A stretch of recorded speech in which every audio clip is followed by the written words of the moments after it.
السلام عليكم، ازيكم؟ عاملين ايه؟ يا رب تكونوا كويسين. فين بقى الجماعه بتوع عشاق القهوه دول اللي بيحبوا القهوه موت؟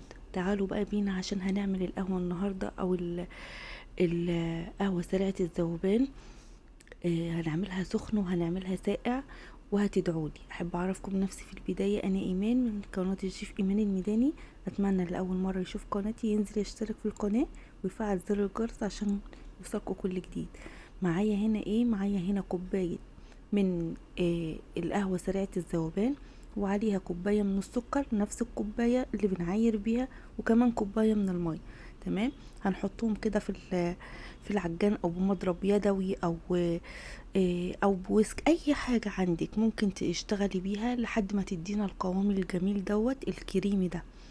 ادتنا قوام الفوم. طبعا الفوم ده بنحطه في علبة وبنحتفظ بيه في الفريزر لأي وقت نستخدمه فيه، بيبقى زي ما هو ومفيش أي مشكلة. تمام. تعالوا بقى نجهز ال الكابتشينو بتاعنا. هقفل العلبة كده وهحطها فين؟ في الفريزر. تمام. يلا جبت الكوباية اهوت علشان او الفنجان عشان نجهز الكابتشينو بتاعنا. حطيت 3 معالق كده من المعلقة الصغيرة دي في الفنجان، ونزلت عليهم بكوباية من اللبن يكون سخن بيغلي. تمام. وهروح جاية مقلبة. هو طبعا فيه السكر بتاعه، فيه كل حاجة، فمش هيحتاج ان احنا نحط اي سكر. هنقلب بالطريقة دي كده وهنعملها دوريات لحد ما تدينا الشكل الجميل اللي انتوا شفتوه في البداية. تمام كده زي الفل.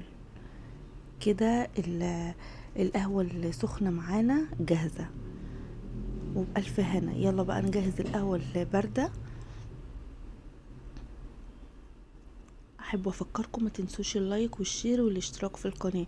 انا معايا هنا دي نوتيلا اقتصادية.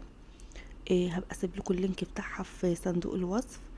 صندوق الوصف ده اللي بيكون تحت العنوان، سهم نازل لتحت كده، هتضغطوا عليه هتلاقوه. ان شاء الله هسيبه لكم.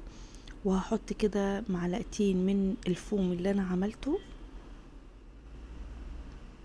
وهحط قطع من التلج، وهنزل باللبن بتاعي بارد.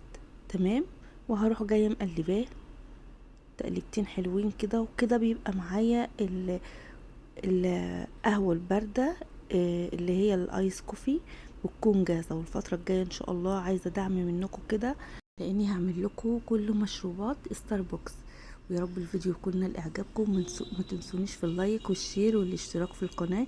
كانت معاكم ايمان من قناه الشيف ايمان الميداني. مع السلامه.